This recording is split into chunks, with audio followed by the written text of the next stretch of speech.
আসসালামু আলাইকুম রহমতুল্লাহ। চলে এসেছি জাদুঘর, মহাস্থান প্রত্নতাত্ত্বিক জাদুঘর। এই যে দেখেন মহাস্থান প্রত্নতাত্ত্বিক জাদুঘর, ঠিক আছে।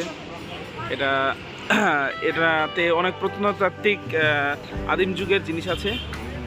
তো আপনারা দেখতে পারেন, এই যে টিকিট কাউন্টার, ভাইরা টিকিট কাটছে। 400 টাকা করে, 90 টাকা চাইছি।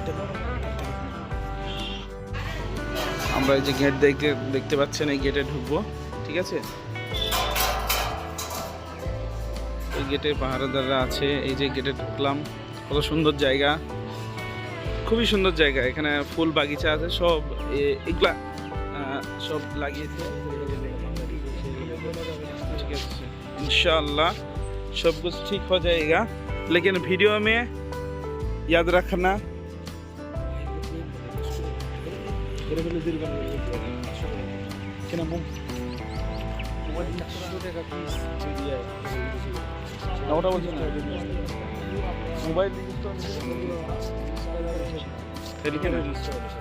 ठीक है ठीक है ठीक है।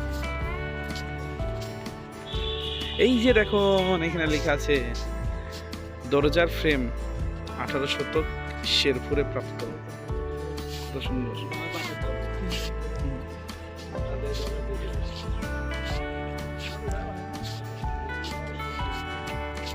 এখানে প্রত্নতাত্ত্বিক অনেক জিনিসপত্র আছে, ঠিক আছে।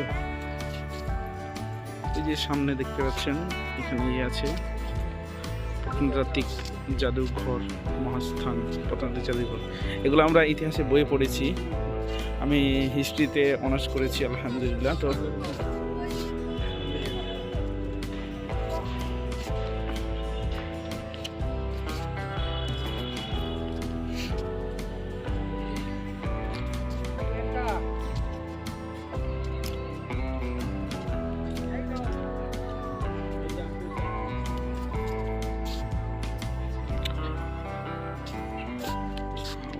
এই যে কত সুন্দর ফুলগুলা দেখেন, এই দেখেন বাগ বাগিচা কত সুন্দর, তাই না?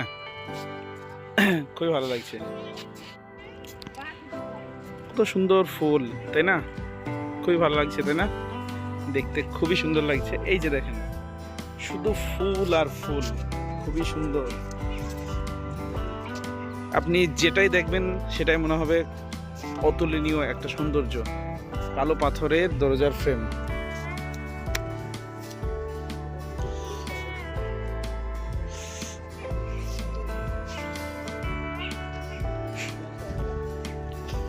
আর এটা হচ্ছে মূর্তির পাদভূমি। এগুলো ইতিহাসের এক একটা প্রত্নতাত্ত্বিক জিনিস, যেগুলো মাটির তল থেকে খুঁড়ে বের করে আপনাদের সামনে উপস্থাপন করা হয়েছে। আর এগুলিকে ভালো করে দেখতে গেলে আপনাকে অবশ্যই পার্কটা মোটামুটি ভালো করে ঘুরতে হবে। আপনি যদি মনে করেন আমি ঘুরবো না, দেখবো, তা তো হবে না, তাই না? আপনাকে ঘোরাঘুরি করতে হবে। ভাইজান চলেন, কোন দিকে যাবেন? অনেক কিছু আছে, চলেন চলেন চলেন চলেন চলেন চলেন। এই যে মাঝে মাঝে যেগুলো দেখতে পাচ্ছেন, এগুলো হচ্ছে আপনার পয়েন্টে পয়েন্টে রেখে দিয়ে ওখানে লিখে দিয়ে রাখছে কোনটা কিসের জন্য, মানে দর্শকরা সবাই যেন ভালো করে দেখতে পারে। এতগুলো তো রাখা সম্ভব হয় না, তার কারণে বাইরে আছে। এই যে একটা দেখেন, এখানে এই পাশে লেখা আছে, লেখা আছে কালো পাথরের স্তম্ভের পাদদেবী, মানে দেবীর যে দেবী ছিল, দেবীর এই কালো পাথরের স্তম্ভের পাদদেবী। এটাও 10ম 11 শতকে, অর্থাৎ 2000 বছর আগেকার। সবকিছু এখানে যা কিছু দেখতে পাচ্ছেন সব কিন্তু 2000 বছর আগেকার পুরাতন, ঠিক আছে। তো আমরা আরো সামনে ইতিহাসের প্রত্নতাত্ত্বিক বিষয়, মানে মাটির তল থেকে খুঁড়ে এগুলো বের করা। আমাদের এই বগুড়া মহাস্থানে যে পরিমাণের খাবার রয়েছে, হ্যাঁ, যে পরিমাণের স্বর্ণ রয়েছে, এগুলো আমরা সারা পৃথিবীর মানুষকে খুবই সুন্দর।